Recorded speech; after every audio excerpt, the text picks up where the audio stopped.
بسم اللہ الرحمن الرحیم۔ پیری مریدی، اس کے حوالے سے آج جو مسپرسیپشن پائی جا رہی ہے، بالخصوص مرزا انجینئر جو ایک بہت ہی غلط بات بزرگوں کی طرف منسوخ کرتا ہے کہ جیسے یہ ہیں اسی طرح ان کے بابے تھے، بزرگ تھے، یعنی جس طرح کے آج گدی نشین ہیں اسی طرح کے ان کے بابے تھے۔ مرزا انجینئر کے اس بھونکنے کے پیچھے یقیناً ہمارے یہ جعلی گدی نشینوں کا بھی ہاتھ ہے، اور ایسے لوگ جنہوں نے شریعت کو پس پش ڈالا اور ایسے لوگوں کو، شیطانی لوگوں کو بزرگان دین پر بھونکنے کا موقع دیا، یقیناً وہ بھی اس پہ سزاوار ہیں۔ اب طریقت اور شریعت پیری کیا ہے، ہمیں اس کو سمجھنے کی ضرورت ہے۔ ہمارے بزرگان دین کی تعلیمات کیا ہیں، ہم لوگوں کو بتائیں۔ یہ جس طرح لوگوں کو گمراہ کر رہا ہے اور کہہ رہا ہے ان کے بابے بھی ایسے تھے، لوگوں کو بتائیں ہمارے بابے کیسے تھے۔ کون بتائے گا؟ جب گدی نشین خود جاہل ہو گئے، جب گدی نشین ان کے آنے والے لوگ خود شریعت سے بے بہرا ہوں گے، شریعت کا مذاق اڑائیں گے، تو پھر کون بتائے گا؟ پھر آنے والی نسل کو آپ کیا ڈسپلے کریں گے؟ تو آج میں آپ کے سامنے پیر میرے شاہ صاحب رحمۃ اللہ علیہ نے جو پیری کے اور اصول بتائے ہیں، اور جو کم از کم پیر کی کوالٹیز بتائی ہیں، وہ آپ کے سامنے بیان کروں گا۔ اور پھر ہمارا جو صوفیاء کا اور اولیاء کو جو فخر ہے، وہ آپ نے کیا بیان فرمایا، آپ کے سامنے بیان کروں گا۔ ایک فتویٰ آپ سے پوچھا گیا، اس میں چند سوالات پوچھے گئے طریقت اور شریعت کے حوالے سے۔ یہ میرے سامنے فتاویٰ مہریہ ہے، اس کا پیج نمبر اس کا 66 ہے۔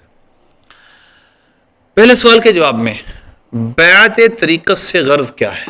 یعنی ہم جو بیعت کرتے ہیں، اس بیعت طریقت سے غرض کیا ہوتا ہے؟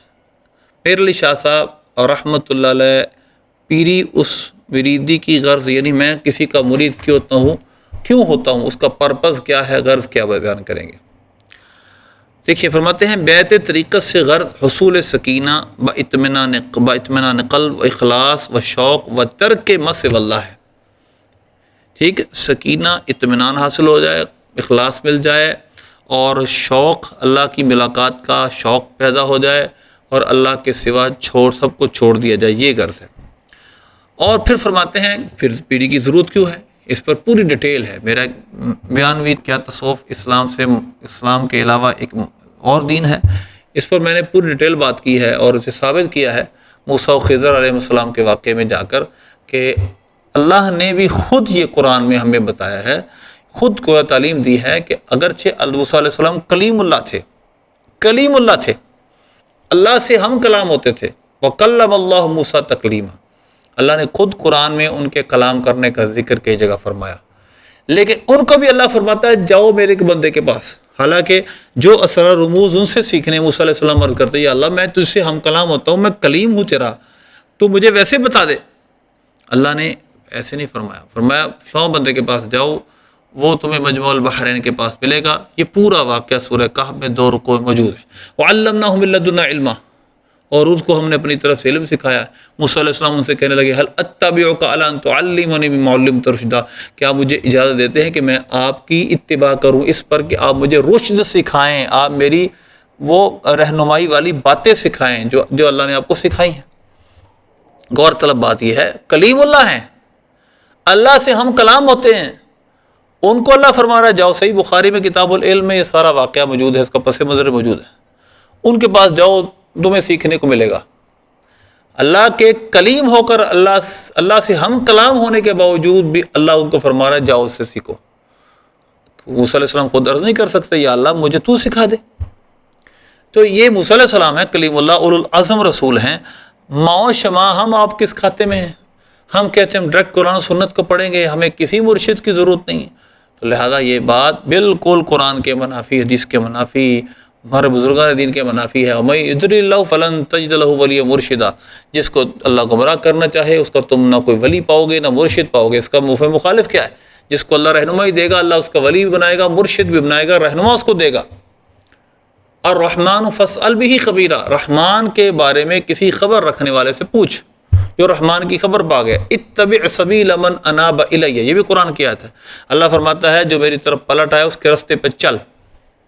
یہ ہے اصل پیری مریدی کی وجہ، اور یہ ہے بیعت اس لیے لی جاتی ہے تاکہ تقوی و پرہیزگاری مرید میں پیدا کی جائے۔ اب سنیں، میر علی شاہ صاحب تمہید کا مطلب یہ ہے کہ میر علی شاہ صاحب نے جو اگلا جملہ کہا وہ کیا ہے؟ سنت اللہ اسی پہ جاری ہے کہ علماء کی صحبت کے بغیر علم، خیاط کی مجلس کے بغیر خیاطت، یعنی درزی کے پاس بیٹھے بغیر درزی پنا نہیں آتا، اور آہن گر کی صحبت کے سوا، یعنی جو لوہے کا کام کرنے والے ہیں، لوہار ہیں، اس کی صحبت کے بغیر آہن گری نہیں آتی، حاصل نہیں ہوتی۔ تو اسی طرح انسان کو رشد و ہدایت کسی انسان سے رہنمائی کے بغیر کیسے ملے گی؟ اور یہ اللہ کی حکمت ہے۔ انسان وغیرہ بہت متکبر ہو جائے، انسان کو پوچھے تک نہ، تو لہذا اللہ نے انسان کو انسان کا محتاج بنایا۔ ایک تو یہ۔ اب ذرا دوسرا دیکھیے گا کہ 4 نمبر پوائنٹ دیکھیے گا کہ پیر کون ہو سکتا ہے؟ آپ فرماتے ہیں، یہ سوال کا جواب ہے، بیعت کرنے کے قابل وہ شخص ہوتا ہے۔ بیلٹی کیا ہے؟ کیفے بیلٹی کیا ہے جس میں جا کر انسان کسی کا مرید ہو؟ وہ پیر کیسا ہونا چاہیے کہ ضروری علم دینی کے علاوہ، یعنی جو نیسیسری ریلیجیس نالج ہے اس کے علاوہ اوصاف ذیل بھی موجود ہوں، اس میں جو آنے والی کریکٹرٹیز ہیں وہ بھی موجود ہوں۔ نمبر 1، متقی، کبائر سے مجتنب، یعنی کبیرہ گناہ سے بچنے والا، صغائر پر غیر مصر، یعنی صغیرہ اصرار کے ساتھ گناہ نہ کرے، زاہد، دنیا کا سے یعنی بے رغبت، عابد، اشغال و اذکار پر مداومت کرنے والا، یعنی جو وظیفے ہیں ہمیشہ پڑھنے والا، عامر معروف، ناہی عن المنکر، عامر معروف، نیکی کا حکم کرنے والا، برائی سے منع کرنے والا، ذو فہم، شعور والا، فہم والا، انڈرسٹینڈنگ والا ہو، اس کے پاس بہت اچھا فہم ہو، مستقل رائے ہو، اپنی علم و ہنر، اپنی ذہانت پر رائے دے سکتا ہو، شیخ کی صحبت سے فیض یافتہ۔ یہ ہے پیری کی کریکٹرٹیز، یہ ہے پیری کی شرائط اور اس کی ایٹریبیوشنز، صفات وغیرہ۔ 5 نمبر دیکھیے، طریقت شریعت کے خلاف ہے کیا؟ اس کے یہ بہت سارے پیروں کا جواب ہے جو آج کے نام نہاد پیر ہیں۔ طریقت شریعت کے برخلاف نہیں، پھر کیا ہے؟ میرے علی شاہ صاحب رحمۃ اللہ فرماتے شریعت خدا اور رسول کی ہدایت اور ارشاد ہیں، اور طریقت اس پر چلنے کو کہتے ہیں۔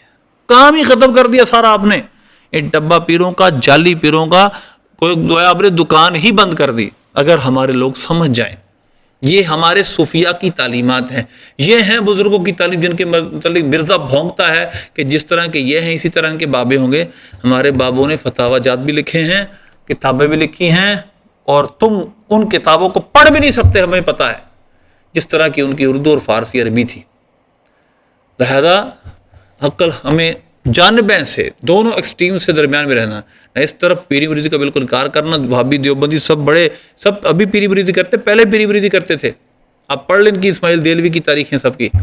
اور اس طرف جو پیری مریدی کو سب کچھ مان کر، شریعت کو پس پش ڈال کر، اور طویز گنڈا اور دعا کرنا، بس پیر کا یہ کام رہ گیا۔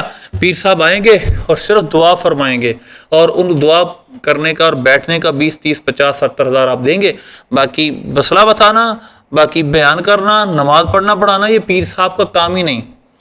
اسی طرح ہمارے پیروں کا آج یہ حال ہی ہے۔ میں ایک بات کہتا ہوں کہ غوث پاک رحمۃ اللہ علیہ کے بارے میں ہے کہ آپ ظہر کی نماز کے بعد قرات سبع اشراء کا درس دیتے تھے، یعنی آپ قرات سبع اشراء قرآن پاک کو 7 قراتوں سے سکھایا کرتے تھے۔ وہ غوث پاک تھے۔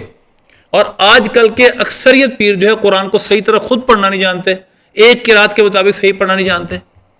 تو لہذا ہمارے بزرگان دین اور ان میں زمین و آسمان کا فرق ہے۔ مرزا بھونکتا غلط ہے، لیکن ان کی وجہ سے بھونکتا ہے۔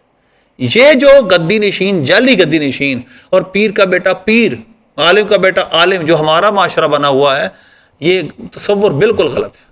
اللہ نوح علیہ السلام کے بارے میں قرآن میں فرماتا ہے انہ عمل غیر صالح، اے نوح وہ کنان تیرا بیٹا ہی نہیں، اس کے عمل اچھے نہیں، وہ مومن نہیں۔ تو جب عمل اچھے نہ ہو، مومن نہ ہو، تو نبی کا بیٹا بھی اللہ فرماتا ہے اے نوح وہ تمہارے گھر والوں میں سے نہیں۔ تو پیر کا بیٹا فاسق و فاجر شرابی جیسا بھی ہو پیر ہی ہے؟ ایسا نہیں ہے۔ یہ سمجھنے والی بات ہے جس کو ہمیں سمجھنا چاہیے۔ یہ میرے علی شاہ صاحب رحمۃ اللہ علیہ کے ملفوظات ہیں۔ اس ملفوظات مہریہ میں اس کا صفحہ نمبر 239 ہے۔ آپ نے فرمایا ہمارا فخر کیا ہے؟ فخر ماں ہمیں کہ بس کار ماں بر جادہ مستقیم شریعت محمدی سر انجام پذیرت، ہمارا بس فخر یہی ہونا چاہیے، ہمارا کام جادہ مستقیم شریعت محمدی کے مطابق ہو، یعنی ہمارا کوئی کام شریعت کے باہر نہ ہو، ہمارا فخر یہی ہے۔ تو یہ ہیں ملفوظات مہریہ۔ تو لہذا مرزے کے پھر بہت سارے کام ایسے ہیں جس کو اس نے دھکے سے غیر شرعی قرار دیا، اس کا ہمارا کوئی تعلق نہیں، اس کے ہم جوابات دے چکے ہیں۔ لیکن ہمارے بزرگان دین ایسے تھے جو شریعت پر عملداری سکھاتے تھے، اور وہ شریعت کو بالکل جانتے تھے اور بالکل شریعت کی گہرائی سے واقف تھے۔ لیکن افسوس یہ ہے کہ ان کے گدی نشینوں نے پیری مریدی کا غلط تصور پیش کر کے عیاشی، اسی طرح فحاشی اور شراب نوشی اور اسی طرح مختلف جانوروں کی لڑائیاں، یہ سب آپ نے سامنے رکھ کر پیری مریدی کا معاذ اللہ غلط تصور پیش کر دیا، جس کی وجہ سے ایسے لوگوں کو آج ہمارے سچے بزرگان دین کے خلاف بھونکنے کا موقع ملا۔ ہمیں ایسے دونوں سے محفوظ رہنا چاہیے۔ اللہ سے دعا عمل کی توفیق عطا فرمائے۔